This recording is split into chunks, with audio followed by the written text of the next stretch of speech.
في عام 1513 في غرفة صغيرة خانقة خارج مدينة فلورنسا رجل وحيد يكتب بيده المرتجفة، العرق يتصبب من جبهته.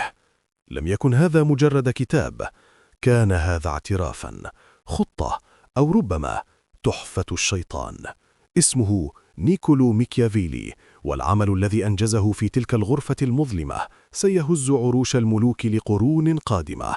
هذا الكتاب منعه البابا، حرقته الكنيسة، وأحبه طغاة التاريخ. نابليون نام وهو يقرأه، هتلر احتفظ بنسخة منه تحت وسادته، وستالين خطط أفكاره بقلمه الأحمر. لكن هل هو فعلا كتاب الشيطان، أم أنه أصدق كتاب كتب عن السياسة والسلطة في تاريخ البشرية؟ في الدقائق القادمة سنفتح معا هذا الكتاب المجنون صفحة صفحة، وأنا أعدك لن تكون الشخص ذاته في النهاية. الفصل الأول: الرجل الذي لم يكن لديه ما يخسره. لفهم الكتاب يجب أن تفهم الرجل أولاً. فلورنسا 1469. ولد نيكولو ميكيافيلي في عائلة متوسطة الحال. لم يكن غنياً، لكنه كان ذكياً بشكل مرعب. وهو طفل كان يجلس في مكتبة والده ويقرأ كل شيء: التاريخ، الفلسفة، الحروب، السياسة. في سن صغيرة أدرك شيئا واحدا: العالم لا يعمل بالطريقة التي تدعي الكنيسة أنه يعمل بها. في عمر 29 حصل على منصب سكرتير المجلس الثاني في جمهورية فلورنسا. لمدة 14 عاما كان عيون ولسان فلورنسا في أوروبا كلها. أرسل في مهمات دبلوماسية إلى أقوى زعماء عصره، قابل ملوكا، جلس أمام البابا وجها لوجه مع قيصر بورجيا الأمير الأكثر رعبا في إيطاليا. وكان ميكافيلي يراقب كيف يحكم الطغاة، كيف يخدعون، كيف يبقون، وكيف يسقطون. كان يكتب كل شيء في ذاكرته الحديدية. ثم جاءت الكارثة. عام 1512 عادت عائلة ميديتشي إلى فلورنسا بقوة السيف، وألقي ميكافيلي في السجن. عذب، جلد، اتهم بالخيانة ولم يعترف. أفرج عنه، نفي إلى مزرعة صغيرة بعيدا عن السلطة، بعيدا عن السياسة، بعيدا عن كل شيء أحبه. وفي تلك المزرعة البائسة كتب الكتاب، ليس لأنه أراد أن يعلم العالم، بل لأنه أراد أن يعود. الكتاب كان هدية إلى لورينزو دي ميديتشي حاكم فلورنسا الجديد، عله يعينه مستشارا. أنا أقدم لك هذا الكتاب كما يقدم العبيد أثمن ما يملكون لأسيادهم. لم يكن ميكافيلي يكتب للتاريخ، كان يكتب ليأكل. والمفارقة العجيبة أن هذا الكتاب أصبح أشهر كتاب سياسي في التاريخ. الفصل الثاني: إيطاليا المشتتة وفوضى الأمراء. لفهم لماذا كتب ميكيافيلي ما كتبه، يجب أن ترى العالم بعينيه. إيطاليا في القرن ال15 لم تكن دولة واحدة، كانت فسيفساء من الإمارات الصغيرة المتحاربة: فلورنسا، البندقية، ميلانو، نابولي، روما، كل واحدة دويلة مستقلة، ولكل منها حاكمها الطاغي وخيانتها المتجددة. الحروب لا تنتهي، التحالفات تتبدل كل موسم. الأمير اليوم قد يكون سجين الغد، ولا أحد محمي، لا النسب، لا الثروة، لا الدين. وفوق كل ذلك القوى الخارجية تنقض على إيطاليا كالنسور: فرنسا من الشمال، إسبانيا من الجنوب، والبابا في الوسط يستدعي الجميع ضد بعضهم. شاهد ميكيافيلي بعينيه أمراء يسقطون لأنهم كانوا طيبين جدا، وآخرين يصعدون لأنهم كانوا قساة بلا رحمة. وكان سؤاله الوحيد: ما السر؟ ما الذي يجعل الحاكم يبقى؟ والجواب الذي توصل إليه صدم العالم: السياسة ليس لها علاقة بالأخلاق، السياسة علم الواقع. الفصل الثالث: الممالك وكيف تكتسب. يبدأ ميكافيلي كتابه بسؤال بسيط: كيف تحصل على السلطة؟ وجوابه مبني على منطق بارد، مثل طبيب يشرح جسدا بلا عاطفة. أولاً، الإمارات الموروثة. إذا ورثت مملكة من أبيك أنت محظوظ. الناس اعتادوا على حكم عائلتك، لا يريدون التغيير. عليك فقط ألا تفعل أشياء غبية. من يرث مملكة قديمة يحتاج فقط إلى ألا يكسر عادات أجداده، ثم يتكيف مع الظروف. إيطاليا كلها أمام عينيه كانت مليئة بأمراء ورثوا ممالكهم وخسروها لأنهم لم يكونوا حذرين، فالوراثة وحدها لا تكفي. ثانياً، الإمارات الجديدة أصعب ما يواجهه الحاكم. هنا يصبح ميكافيلي جاداً جداً، لأن الإمارة الجديدة هي الاختبار الحقيقي. إذا غزوت أرضاً جديدة أو انتزعت سلطة من لا شيء، ستجد أعداءك في كل مكان. كل من فقد شيئاً بسببك سيكرهك، وكل من استفاد سيخذلك، لأن البشر ممتنون وقت الحاجة وأوفياء وقت الأمان فقط. لا يوجد شيء أصعب في التنفيذ ولا أكثر خطورة في القيادة من إدخال نظام جديد، لأن كل من استفاد من القديم سيكون عدوك. ثم يضرب مثلا خالدا، موسى، رومولوس، كورش، كل الذين أسسوا دولا عظيمة كانوا مسلحين. أما سافونارولا الراهب الذي حاول تغيير فلورنسا بالوعظ فقط سقط وأحرق. الأنبياء المسلحون انتصروا دائما، والأنبياء العزل هلكوا دائما. ثالثا، الإمارة المكتسبة بالحظ. البعض يصل للسلطة بمحض الحظ، بمساعدة أمير أقوى أو نسب مناسب أو ظروف مواتية. هؤلاء يصعدون بسرعة ويسقطون بسرعة أيضا، لأنهم لا يملكون جذورا، مثل شجرة زرعت في تربة غريبة، أي ريح قد تقتلعها. مثال ميكافيلي الأثير قيصر بورجيا، الأمير الأكثر رعبا في إيطاليا. أعطاه أبوه البابا ألكسندر السادس جيوشا وأموالا وأراضي، وقيصر استخدمها بذكاء مذهل. غزا، وحد، رعب، قتل حتى حلفاءه حين خانوه، وبنى أقوى دولة رآها ميكافيلي. ثم مرض أبوه البابا ومات، وفي اللحظة نفسها مرض قيصر هو أيضا، وفي لحظة واحدة انهار كل شيء. قيصر فعل كل ما يمكن للإنسان أن يفعله، ولكن العدو الوحيد الذي لا يمكن مقاومته هو الطبيعة. رابعاً، الإمارة المكتسبة بالإجرام والشر. وهنا يقول ميكافيلي شيئاً لم يجرؤ أحد قبله على قوله بهذا الوضوح. بعض الأمراء وصلوا للسلطة بالقتل والخيانة والإجرام، ومثاله الصادم أجاثوكلس الصقلي، مجرم من أسفل طبقات المجتمع، قتل مجلس الشيوخ كاملا في ليلة واحدة وأعلن نفسه ملكا. سؤال ميكافيلي ليس هل هذا صواب أم خطأ، سؤاله هو هل ينجح وكيف؟ الجرائم المنجزة دفعة واحدة لأجل ضمان الأمان يمكن الدفاع عنها أو تبريرها، أما الجرائم التي تتكرر يوميا فتدمر الحاكم. بمعنى آخر، إذا كنت ستفعل الشر افعله مرة واحدة بسرعة وانتهي منه، لأن القسوة المتقطرة يوميا تدمر أكثر مما تبني. الفصل الرابع، السؤال الأبدي: الحب أم الخوف؟ وصلنا إلى أشهر سؤال في تاريخ السياسة: هل يفضل الحاكم أن يكون محبوبا أم مهابا؟ الجواب الأخلاقي البديهي: الحب بالطبع. حاكم تحبه شعبك أقوى من حاكم يخافه. لكن ميكافيلي الرجل الذي رأى كيف تنهار الممالك يقول شيئا آخر: الأفضل أن تكون مهابا ومحبوبا في آن واحد، لكن إذا اضطررت للاختيار فالهيبة أكثر أمانا من الحب. لماذا؟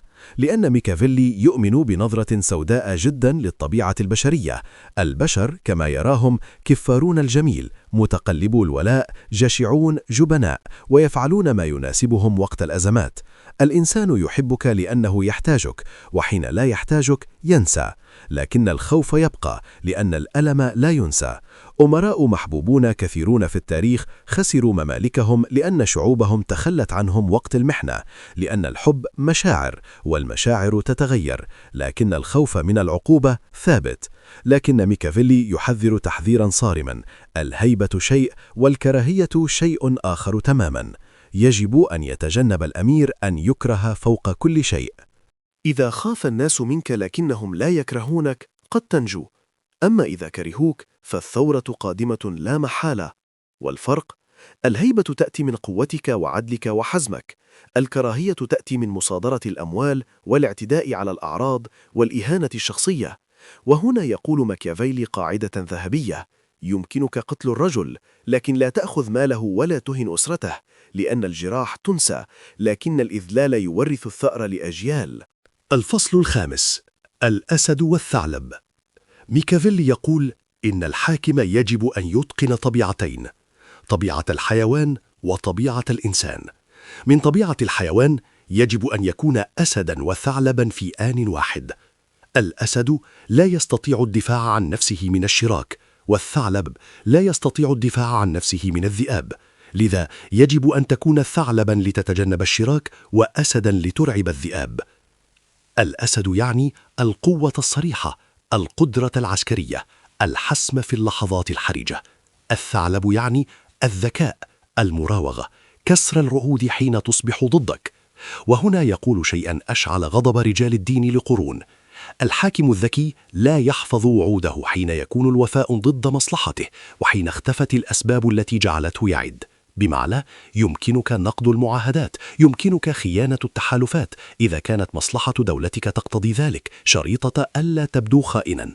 يجب أن تكون ماهرا في الأعذار والمبررات، ومثاله المفضل البابا ألكسندر السادس، الرجل الذي كان يخطط الخيانة بينما يعقد التحالفات. لم يفعل شيئا آخر سوى خداع البشر، ومع ذلك نجح دائما لأنه كان يعرف هذا الجانب من الطبيعة البشرية. وفي النهاية ميكافيلي يلاحظ: الناس ينظرون للمظاهر أكثر مما ينظرون للحقيقة. الجميع يرون ما تبدو عليه، القليلون يشعرون بما أنت عليه. الفصل السادس: الجيش أساس كل سلطة. القوة الحقيقية عند ميكافيلي تنبع من شيء واحد: الجيش. ليس الدبلوماسية، ليس الثروة، ليس الأخلاق، الجيش.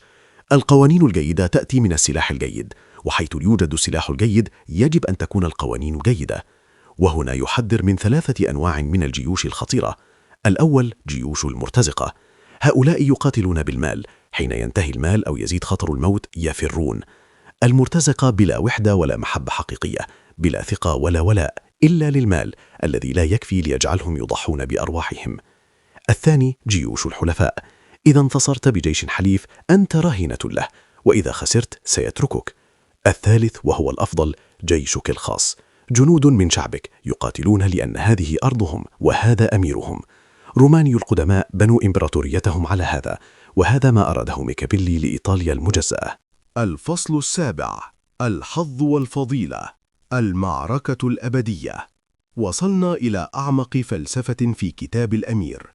ميكافيلي يؤمن أن حياة الإنسان تحكمها قوتان متصارعتان في الأزل. الأولى الفورتونا، أي الحظ والظروف، الصدف التي لا تتحكم فيها. الثانية الفيرتو، وهي ليست الفضيلة الأخلاقية، بل القدرة والإرادة والحيلة البشرية.